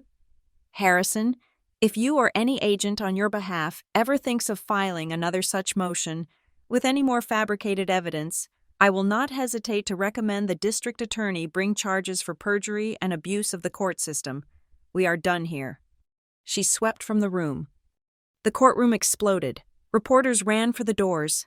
I just sat there, my entire body shaking, as if the adrenaline that had held me together for 3 weeks had just vanished. Theo placed a hand on my shoulder. Breathe, Phoebe. You are safe. You are free. I walked out of the courtroom, my head held high, past the flashbulbs, past my father's stunned, ashen face. I was shaking, yes, but I was also light. I had won. But as I stepped out into the blazing Phoenix sun, I knew this was not the end. This was just the first round. The victory in the Phoenix courthouse was not a finish line. It was the detonation. Judge Santos's finding of fraudulent and malicious abuse was not just a legal ruling. It was blood in the water. The press, which had been circling the story of the trust fund assault, now had a new, sharper angle. They had the video of the shove, the audio of my mother's threats, and the court's official stamp of financial abuse. They stopped calling it a family dispute. They started calling it what it was, a conspiracy. Journalists, armed with the new, verified names, Collins Holdings LLC and Eleanor Systems, began to dig with real purpose. They pulled the public filings for the Silvercrest Lodge. They pulled the deed records, the loan agreements, the UCC filings. They found what I had already discovered in the back office ledgers, a mountain of suffocating debt. My father's empire, his legacy, was not just leveraged. It was a house of cards built on a fraudulent foundation. The banks, the private equity firms, the suppliers. They had all extended credit based on projected future earnings from the Eleanor Systems software. They had believed Charles Collins when he presented the royalty stream as a family asset he controlled. Now the public court record, specifically Theo's forensic audit, showed that this asset was not, and had never been, his. The banks, the men my father had played golf and shared scotch with, realized their collateral was not just overvalued, it was imaginary. The call started. The primary lender, a private equity firm in Denver, holding the largest note on the resort, initiated a default clause. The bank managing the resort's operating account saw the news and immediately froze the credit lines. The taps were turned off, all of them. The collapse at the resort was immediate and total. The payroll checks for the housekeeping and kitchen staff, which I had always fought to cover, bounced. The resort's main food and beverage suppliers, who were already on a razor-thin 60-day net, cut off all deliveries and demanded cash on delivery. The ski patrol threatened to walk, their insurance premiums unpaid. My father's kingdom, built on a river of stolen cash, was evaporating in real time. The shockwave hit altitude just as fast. The news of the guardianship hearing, with its revelations of financial fraud, terrified Mason's investors. They were not just partnered with a volatile founder who had assaulted his sister on camera. They were partnered with a family now being publicly dissected for decades of embezzlement. The lead venture capitalist in Palo Alto, the one who had promised to match my investment, not only pulled their term sheet but publicly announced they were reevaluating their relationship with Altitude, pending an internal investigation. The other, smaller investors scrambled to claw back their seed money. Mason's startup, his vision, his entire $2 million runway, vanished in less than 48 hours. Mason, in a final, pathetic act, hosted a live stream. He was not in a sleek founder's office. He was in his dorm room, his hair uncombed, the light from his laptop casting him in a ghostly blue. He cried. He said it was all a terrible misunderstanding. He said he was just passionate and protective of his vision. He apologized for the fall, but never for the shove. I did not watch it. Theo sent me the summary, the comments. he noted, were not sympathetic. They were a torrent of one repeating question. You pushed your sister because she wouldn't give you her trust fund. Dude, the Collins legacy was now a toxic meme. I took no pleasure in any of it. I did not read the articles. I did not watch my family's name trend on social media. This was not a victory. It was a failure of an entire system. It was the inevitable, ugly end. I was in a new conference room, this one in Theo's main office in Denver. It was quiet, secure, and looked out over the Rocky Mountains, the peaks sharp against the blue sky. I was no longer a fugitive in a Phoenix hotel. I was home. Theo was with me, and he had brought someone new, a woman named Anna Flores, a specialist in corporate restructuring. She was a fixer in the truest sense, a surgeon for dying companies. I don't want the resort, I said to her, the words tasting like ash. I never did. It was my prison. But there are over 200 employees there. Anna, people I've known my whole life, Maria, the head housekeeper, Ben, the ski patrol director, the entire kitchen staff. They are about to lose their homes and their pensions because of my father. I will not let that happen. Theo nodded, picking up the thought. And, from the trust's perspective, we must protect the asset. The Eleanor Systems brand is the heart of the trust. We cannot allow its global reputation to be permanently contaminated by its association with Charles Collins. Anna listened, her expression unreadable. So, she said, her voice crisp, the objective is a controlled demolition. We surgically extract the toxic assets, your parents, and preserve the functional ones. The staff and the software's good name. It's difficult, but not impossible. That was when Theo slid a new document across the table. It was not an auditor's report. It was from Eleanor's private file. My grandmother, I said, looking at the cover page, was always one step ahead. She was a systems engineer. Phoebe, Theo said. She built in redundancies. She knew your father would one day try to use the name of her software, even if he couldn't touch the money. This, he tapped the paper, is the master license agreement, the one she signed with every hotel chain and the sweetheart deal she gave the Silvercrest Lodge. He pointed to a subsection, Clause 9, a morals, ethics, and fraud clause.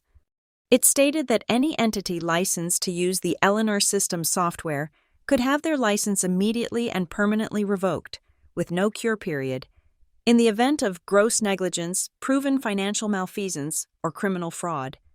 The right to revoke that license rested with the grantor, Eleanor Grant, or her sole legal heir. Me. This was the final weapon. This was not about the money, which was already locked away. This was about the operation. Without Eleanor Systems, the Silvercrest Lodge was a dead building, its entire booking system, its front desk operations, its restaurant point of sale, its keycard management. It all ran on my grandmother's software. Pulling the plug was not a financial blow. It was a lights out. Theo laid out 3 letters. Formal notices of immediate and permanent termination of license. One for the Silvercrest Lodge, one for Collins Holdings, LLC, one for their primary bank. I picked up the pen. This was not revenge. It was exactly what Anna had called it, a surgical extraction. I was not destroying the resort. I was cutting out the cancer. I signed my name, Phoebe Collins, on all 3. The explosion came within an hour. My new, secure phone, which only 3 people had the number for, began to vibrate on the table. It was a new number. I let it go to voicemail. Then again, and again. Then, the emails. To my new, private address. He must have gotten it from a panicked bank manager. They were from my father. They were frantic, unhinged. Phoebe, you've killed us. This is illegal. You're destroying your own family. The systems are dark. The guests are checking out. You are a monster. Then the pleading. Call me, please. We can fix this. Just call me. We can talk about the money. Whatever you want. When I did not respond, the next wave came. The flying monkeys. An email from an aunt in Florida. A text from an old family friend. Phoebe. Your mother is completely destroyed. This is tearing her apart. You can't let money do this to your family. Whatever your father did, he's still your father. You need to sit down and talk." I read the words, and I felt nothing. Just the cold, clear relief of a boundary being held. I drafted one, single reply. I sent it not to them, but to my father's lawyer. Theo sent a copy from his own account. "Mr. Harrison, per the existing cease and desist order, all contact from your clients, Charles and Renee Collins, or any agent acting on their behalf, is to be directed to my legal counsel. Any further attempt to contact me directly will be considered a continuation of the harassment documented in the Maricopa County Court and will be met with appropriate legal action." The phone went silent. I turned my attention from demolition to construction. My grandmother had called me a builder. It was time to build. I used the first liquid funds from the trust, a small fraction, less than 1%, to incorporate a new entity, a nonprofit foundation. I called it Summit Scholars. The mission was simple. It would provide full-ride university scholarships, equipment, and mentorship for high-achieving students in technology, focusing on kids from rural, underserved mountain towns, kids like me, kids who were smart and capable, but who were treated as invisible, as resources to be exploited. I needed a board of directors. I knew exactly who to call. I did not call a single person with a Collins last name. I called Maria, the head housekeeper, who had once slipped me $20 for a school textbook after my mother borrowed my savings. I called Ben, the old ski patrol director, who had taught me to be self-reliant and to always check my safety equipment. I called the resort's head chef, a brilliant woman my father had been stiffing on invoices for the last 6 months. I offered them board positions, with real salaries. I was building my own family, one chosen not from blood, but from character. While I was building, Theo was finishing the war. He and his team were working with the U.S. Attorney's Office in Denver. The case, built on Eleanor's meticulous, decade-spanning ledgers, fortified by my audio recording, and cemented by the public fraud of the guardianship hearing, was airtight. This was not a if, it was a when. The final summons arrived on a cold Tuesday morning. It was not a county court document. It was thick, heavy, and official, bearing the seal of the United States District Court for the District of Colorado. It was not a petition. It was a federal subpoena. The United States of America vies. Charles Collins and Renee Collins. I held the document. This was it. The final hearing. This was not about money. This was about freedom. This would decide the final fate of the trust. It would decide what happened to the husk of the Silvercrest Lodge.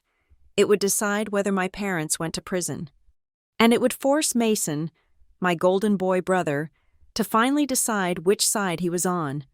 The federal courthouse in Denver was a block of cold, gray granite against a sharp, unforgiving Colorado sky. I walked up the wide stone steps in a simple charcoal suit. I wore no jewelry. My hair was pulled back. I was not there to be an heiress, or a victim, or a daughter. I was there to be the executor of my grandmother's will, and to finally, surgically, redefine what family meant. The courtroom was a cathedral of dark wood, and it was packed.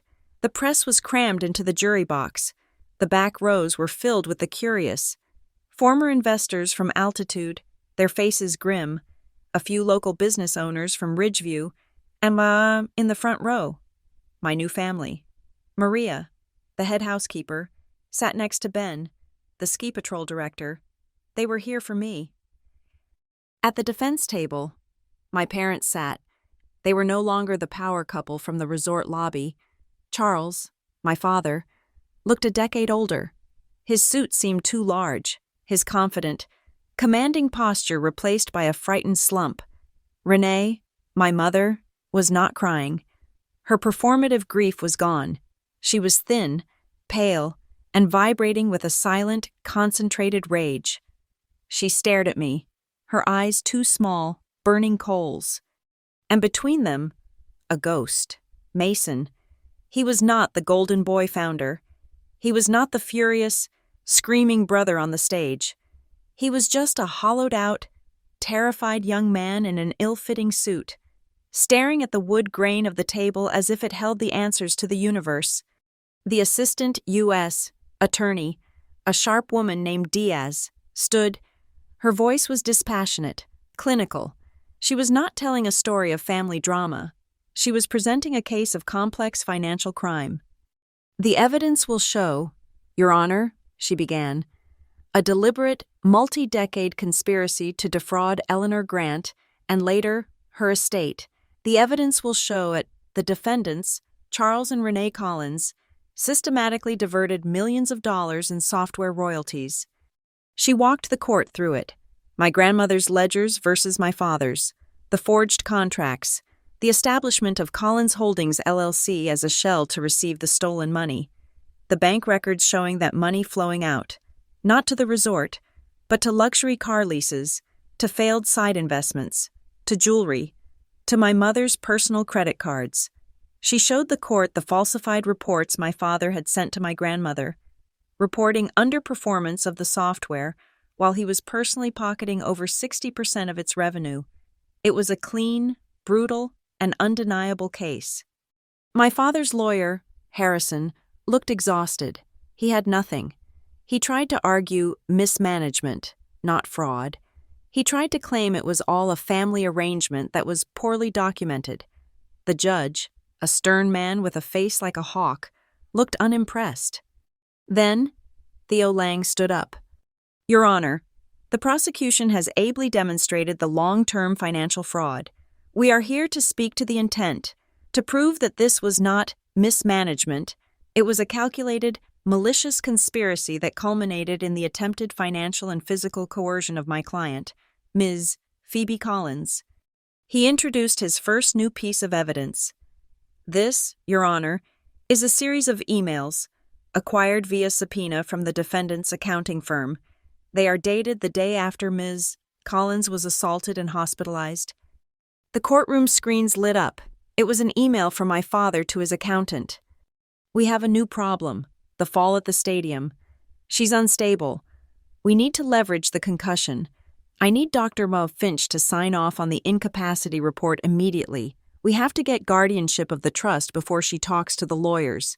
We have to handle the fund before it gets locked down." The courtroom was silent. This was not a worried father. This was a predator, discussing how to best exploit his daughter's traumatic brain injury. My mother's hands were gripping the table so hard her knuckles were white. "And now, Your Honor," Theo continued, "we would like to present a complete timeline of that coercion." The screen split. On the left side, the crystal-clear audio file from my phone, the one from the Aspen Hall. On the right side, the wide-angle video from the graduation. Theo pressed play. The courtroom heard my father's voice first, from the recording. "We have been handling your grandmother's software money for decades." Then my mother's voice, cold and hissing. "If you choose to betray this family, you will be cut off, completely." The timeline on the screen flashed, 36 hours later. The video began to play. My family, on the stage, my father, holding the power of attorney. The audio from the stadium was sharp. "Sign this, Phoebe, show everyone what kind of sister you are." My mother, her whisper captured by the hot mic. "If you say no, don't bother calling this family again." The video showed me at the base of the stage. My voice, quiet, but absolute. "No." The timeline flashed again. 2 seconds later. The video showed Mason's face contorting. It showed him screaming. "You owe me!" It showed him lunging. It showed my head hitting the speaker. The courtroom watched the entire undeniable sequence. The threat, the demand, the refusal, the violence. It was over. There was no defense. There was no family misunderstanding. There was just the cold, hard, documented proof. The judge looked at me. His expression was no longer stern. It was almost gentle. "Ms. Collins," he said, "you are the primary victim in this case. Before the court moves to a finding, do you wish to make a statement?" I stood. My hands were steady. I did not look at my parents. I looked at the judge. "Your Honor," I said, my voice clear in the hushed room. "For more than 10 years, I believed my family was the safest investment I could make. I believed that family invests in family was a two-way street. I worked 2 jobs. I ran their books, and I handed over my own savings, my own future, to keep the family business afloat." I paused. They did not see me as a daughter. They saw me as an ATM, one that, when it finally ran out of my money, they would use to try and steal my grandmother's. I took a breath. "I am not here to ask you to punish them. The law will do that. I am here to ask for one thing. I ask that the court's ruling ensures that they can never, ever do this again, that they can never again use the Collins legacy or the Silvercrest Lodge as a shield to abuse another employee, another lender, or another family member. I just want it to stop." I sat down. Theo stood one last time. "Your Honor, on the matter of the Silvercrest Lodge and the restitution owed to the victims, the trust has one final revelation." My father looked up, a flicker of hope in his dead eyes. Maybe he thought I would save the resort. "As the court knows," Theo said, "the defendants' actions caused a catastrophic default on the lodge's loans. The banks, seeing their collateral was based on fraud, prepared to foreclose and sell the lodge for pennies on the dollar." He smiled, that cold reptilian smile I had seen in the hospital. "We found this inefficient. So, 3 weeks ago, a new, private holding company, managed by the trust, began quietly approaching those lenders. We bought the debt, all of it, the bad loans, the defaulted notes, the fraudulent mortgages." He let the silence hang. "In effect, Your Honor, the primary creditor that Collins Holdings owes is now my client, Ms. Phoebe Collins." My father's mouth fell open. He understood. I had not just won. I had bought the board. The judge did not hide his surprise. He shuffled his papers. "Then the finding of this court is simple.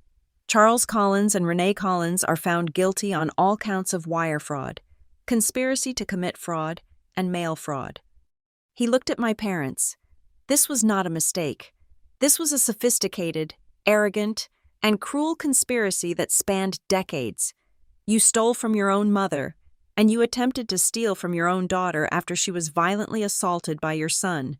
It is the finding of this court that you will be remanded to federal custody. He sentenced them.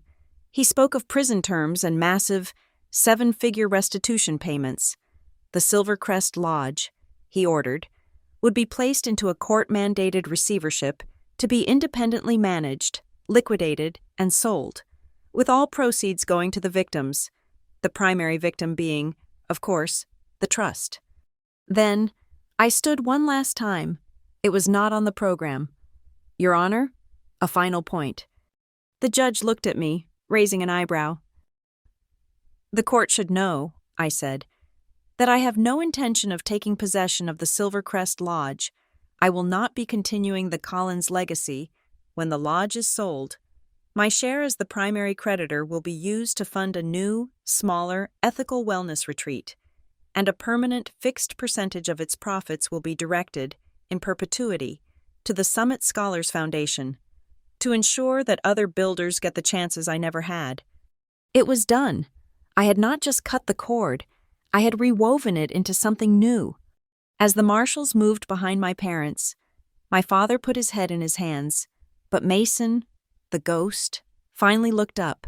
His face was a mess of tears and confusion. "Phoebe," he whispered, his voice cracking. "Phoebe, I'm sorry. I didn't know." He looked at me, his eyes desperate, the golden boy finally broken, asking for one last investment, one last bailout. I looked at my brother, and for the first time, I felt nothing at all. No anger, no pity, just an ending. "I'm not your investor." "Mason," I said, my voice just loud enough for him to hear. "Not anymore." It was the final answer to his $1.5 million question. I walked out of the courtroom, alone. I pushed through the swinging wooden doors, into the main hall, where the press immediately swarmed me, a wall of microphones and flashing lights. "Phoebe, do you regret it?" one of them shouted, shoving a mic in my face. "Do you have any regrets about destroying your entire family over money?" I stopped. I turned to face the camera. "I didn't destroy my family," I said, the words clear and cold. "I just refused to fund the lie that did." I walked away from them, out of the granite building, and into the cold, bright mountain air. I stood on the curb, by myself. The wind was sharp, and it felt clean. My phone buzzed in my pocket. I pulled it out. It was a new email. From Theo. The subject line was simple. "It is finished." The body was one sentence. "The final court order has been processed. All articles of the trust are now fully and solely in your name. Congratulations, Ms. Collins." I did not look back at the courthouse. I did not think about the prison vans. I just stood there, on the sidewalk, my head tilted back, breathing in the cold. It was not a happily ever after. It was not a many years later. It was just now, a single, present moment where I finally understood. My no had not just been a word, it had been a bomb, and it had been a key. It had destroyed everything, and it had set me completely, terrifyingly, and finally, free. Thank you so much for listening to my story. I'd love to know where you're listening from, so please drop a comment below. Share your thoughts, and let's connect. Subscribe to Lila Revenge Stories, like this video, and if you can, please hit that hype button to help this story reach more people.